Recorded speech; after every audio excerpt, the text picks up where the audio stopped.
YouTube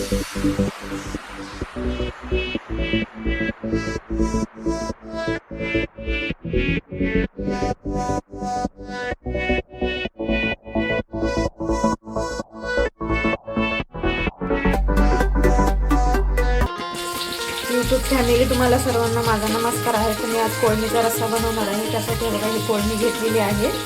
कोळमी साफ करून घेतलेली आहे. टमाटर घेतलेला आहे. एक मोठा कांदा घेतलेला आहे, कट केलेला आहे. एक मोठा बटाटा घेतलेला आहे. तर हे कोथिंबीर घेतलेली आहे, लसूण, अद्रक. मी आता ह्याचं पेस्ट बनवून घेणार आहे. आणि इकडे कढई ठेवलेली आहे. त्याच्यामध्ये आता मी तेल घालते.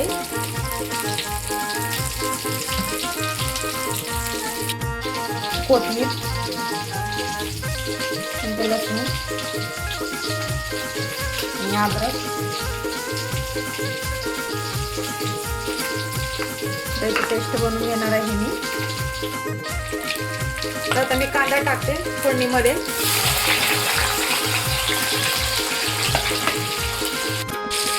तर एक कोथिंबीर, अद्रक, लसूण याचं वाटण टाकणार आहे मी. तर ह्याला छान असा सोनेरी कलर येईपर्यंत परतून घेते.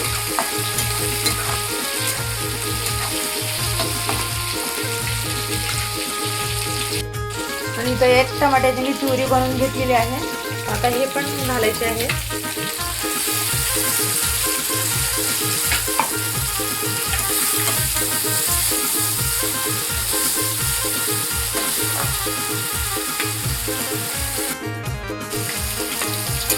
तर बघू शकता आता मी तेलामध्ये सर्व आलेला आहे. कांदा, टमाटर, कोथिंबीर, अद्रक.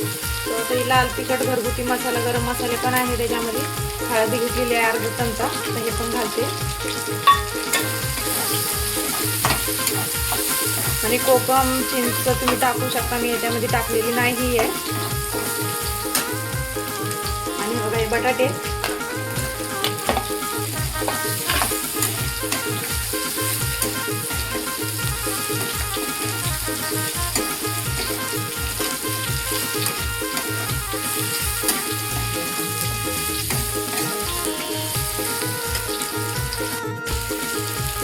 आपल्याला जेवढं पाणी पाहिजे तेवढं आपण पाणी टाकू शकतो ह्याच्यामध्ये.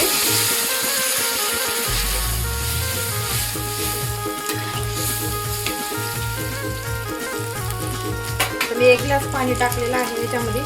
आणि आता ही कोळंबी हे घालते.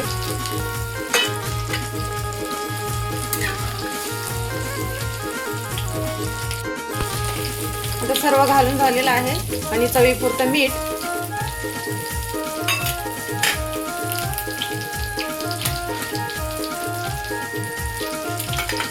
आता मी याच्यावर झाकण ठेवते. आणि तिकडं बोंबील तर बघू शकता, इकडं बांगडा पण फ्राय होतोय. तर बघू शकता ना, आता झाकण उघडते. बघा कोळमीचा रस्सा बनवून तयार आहे. मी आता गॅस बंद करते. तुम्हाला एका वाटीमध्ये काढून पण दाखवणार आहे. तर बघू शकता मी वाटीमध्ये कोळमीचा रस्सा वाढून घेतलेला आहे. तर बघा हे असं एकदम झणझणीत भारी झालेला आहे. त्याच्याबरोबर ते खायला भात, ज्वारीची भाकरी आणि बांगडा, मच्छी. तर बघा हे पण एकदम भारी झालेलं आहे. क्रिस्पी क्रंची झालेलं आहे. हे बघा हे बांगडा, मच्छी.